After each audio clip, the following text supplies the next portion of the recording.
Whoa, whoa, WrestleMania. Fighting to survive. It's Ollie Ball here, and I'm joined by Jack from Cultaholic.com. Very good. Very good. Just got a brownie from the canteen. I'm going to give it a try. That man is going to be the future of light entertainment. We are calling it now. I mentioned him on the podcast, and yeah, he's just rocked my world. It's Ollie Ball here. If you don't know who we're talking about, that's on you. That's on you, mate. Here is your wrestling news here. We have plans for a title match at WrestleMania 37 being revealed. A top Smackdown star apparently lost it with a WWE writer. And an Impact Wrestling legend makes a surprising return. Knock, knock, knock. Find out in a bit. WrestleMania just under 2 weeks away. The weirdest run-up to WrestleMania I think I've ever known. I'm avoiding saying the worst. Certainly the weirdest, Jack. You did a whole article about it, didn't you? About why the build's weird. Yeah, absolutely. And guess what, Tom? I've got another one coming out today. Ho-ho! Spicy. I'll give you a little preview. Okay. It's on Andrade and the wider theme of NXT call-ups and their wasted potential. Oh, there is going to be some hot takes being spat at Cultaholic.com. Don't spit, though, because COVID. But back to the subject of WrestleMania. We have 2 more matches being reportedly revealed. This comes from Mike Johnson at PW Insider. So the current plan, Jack, is for Nia Jax and Shayna Baszler to defend the Women's Tag Team Championships on night 2. Who against? Well, that will be determined on night 1 in what looks like maybe a multi-woman tag team match of some variety. A gauntlet, a battle royal, something like that. Thoughts on the women's division booking into WrestleMania, sir? Well, it's a bit of a strange one because on one hand you had Sasha Banks and Bianca Belair, which seemed to right itself, but then became complicated by Reginald and things like that. And then on the other hand, you had the whole Raw Women's Championship situation, which was a bit all over the place for various different reasons, some of them out of WWE's control, but now that's the one that's looking spicy, because you got Rhea Ripley and Asuka out of nowhere. And then the Sasha and Bianca one, it's got time to get back on track, just in the nick of time, but we'll have to wait and see if it does. But as for the tag team stuff, well, they've just been getting involved in everybody else's business rather than their own, so I don't understand what they're going to do here. This seems like a way to solve it. My question would be, on night 1, if they're throwing a lot of the women's division in this qualifying match for night 2, are they going to still have space for the women's battle royal? Are they bringing back the battle royals even? Well, we heard that they were, and my thinking here is let's put it all together. Do you remember WrestleMania 15? I was there. 15. I wasn't there, but I was not watching from memory, it on but I'm aware of WrestleMania 15. They did on Sunday Night Heat, which is old world talk for the kickoff show. They did a battle royal with sort of the mid-carders, with the final 2 getting a shot at the tag champions. And it was Test and D'Lo that finished the battle royal. And then they faced Jeff Jarrett and Owen Hart on the main show. And do you know what? And I was just giving this some thought. I thought, do you know what the women's division needs, which I don't think it's had in a good long while, is a pair of tag team wrestlers that don't get along. Yeah. I think that it's a part of wrestling, it's a trope in wrestling that I don't think's been touched in a while, and would certainly be a welcome addition to the plans for WrestleMania. Let's just never have another team again that gets along. Let's just keep it the way it is forever, where teams are just falling out left, right, and centre. No, but it's a novelty when a team comes along who are actually all right with each other. Exactly, I love it. That's the status of tag team division, but that's what we're looking at for the women's tag division for WrestleMania. Bigger plans for WrestleMania. Now, this came down last night, and this started quite a bit of conversation in the work chat and other places. So, WrestleVotes put out a tweet saying, hearing something interesting. WWE may not feature a match on the WrestleMania kickoff show for night 1, as the first entrance back in front of fans is being looked at as a huge deal. Not decided at all, but definitely a conversation happening within creative. Okay, so Jack, put this to you, sir. What should the opening match on night 1 of WrestleMania be? Right.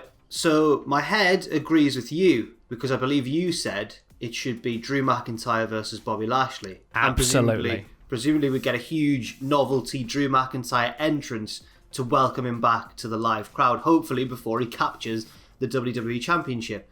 I would counter that, though, because my heart says Shane O'Mac. All day, every day. Here comes the money. Dollar, dancing around. Who are fans going to more want to see for their first wrestler back? The boss's son. 100%, Tom. Riding to the ring on a giant dollar bill. That's what I want. 9 pitches for WrestleMania coming to the Cultaholic YouTube channel very soon. If that's not one of your pitches, Jack, I'll be very annoyed. I might have to make one of my pitches, yeah. You know what? In the comments below, let us know. Join the conversation on this one. And what should be the first match in front of a live crowd? Like, the reason for me saying Drew and Bobby, like you say, it's that big pop and it's that big match to start things up. And also, there is that slight concern in the air. I talked about this on the news podcast this morning. There's a slight concern in the air that the crowd may turn on Drew. And I think if you get the crowd hot, first match of the night, I think they're going to be up for it. And I think if you get it done, get that nice pop in there, get that nice big win for Drew, and then move along. I think that'd be fine. But let us know in the comments what you think should be the first night of WrestleMania. What if wrestlers now all suddenly become really shy because they're not used to this now? all coming out doing this. Yeah, here comes Drew. Oh, hello. Yeah. Don't want to fight anybody.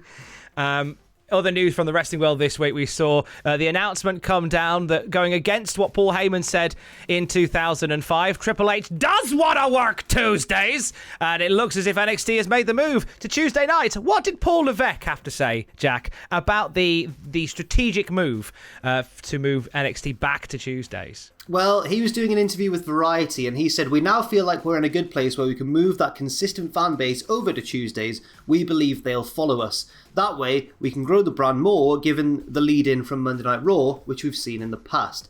So he seems quite optimistic about it. He always was going to be. He is kind of the spokesperson for NXT.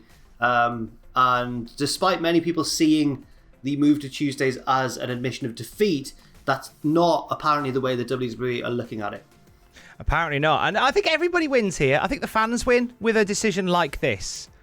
I think because, and it sounds like such a cop-out answer from somebody who was pro NXT. That okay, if you're all AEW, yeah, you won the war. Okay, that's yours. Every night the ratings pretty much consistently went in the favour of AEW.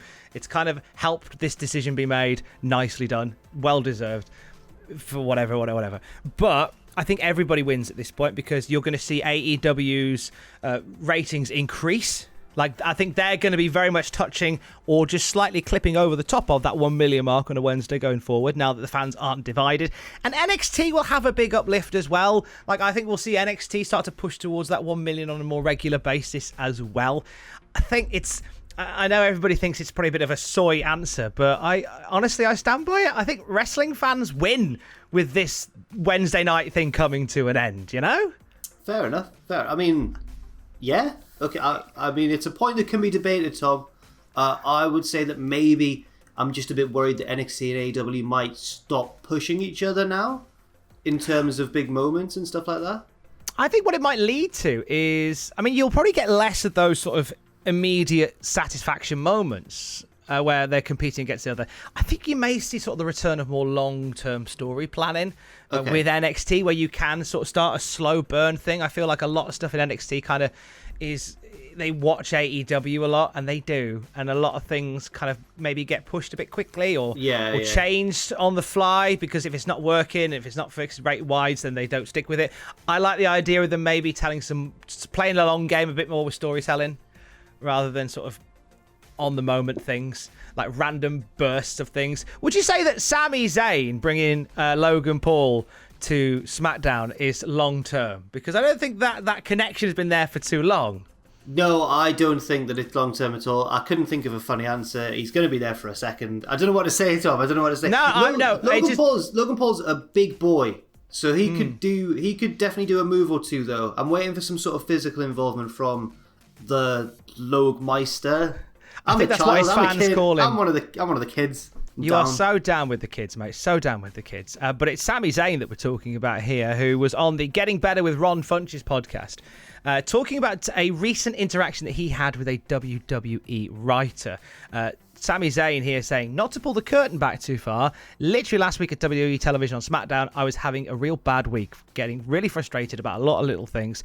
They were just adding up, and I could feel myself getting angrier and angrier throughout the day. I was really working on reining it in, and then finally, one of the writers was helping me with something, came in and gave me something, and it was like the straw that broke the camel's back. I kind of lost it on him a little bit. And as I was losing it on him, I was apologizing, saying, this is not directed at you, this is misdirected anger. I'm sorry, I can't deal with this right now. I kind of talked down to him. I immediately apologized. Felt like it caught me a little bit, because as I did it, I knew I'm talking this way to this guy because I know I can get away with it. I wouldn't talk to Vince McMahon the way I just talked to this guy. So immediately apologetic. But Sami Zayn losing it on a WWE writer, SmackDown. I feel like with every aspect of not just the world in general, but in particular WWE and the way things are running, I think tensions are a bit high at the moment, aren't they?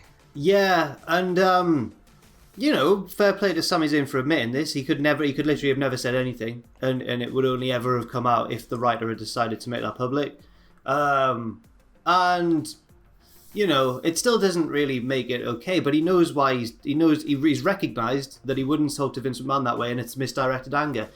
Sami Zayn, from every story you hear about him, seems like a details guy. He's like mile a minute. He wants everything to be spot on. He's always interested in trying to work out the best results possible for whatever storyline he's in.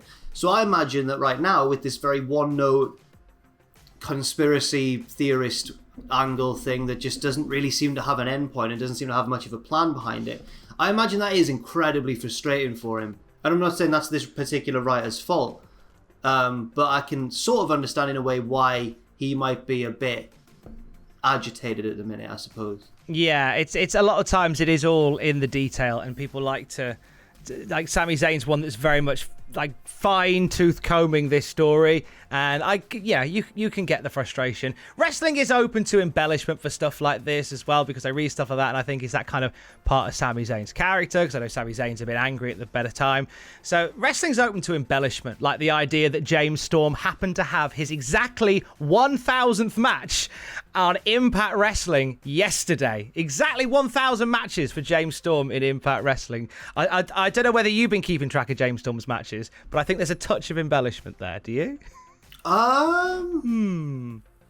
1,000th Impact match, yeah, or his 1,000th match. His 1,000th Impact match. That does seem a bit of a lot of matches. But I mean, if anyone's going to be close to that mark, surely it's James Storm, I suppose. Yeah, and you know what? I'll be happy if I'm wrong, but this was the story of Impact Wrestling last night, and it led to a return of a TNA wrestling legend as we welcome back to our screens Wildcat Chris Harris.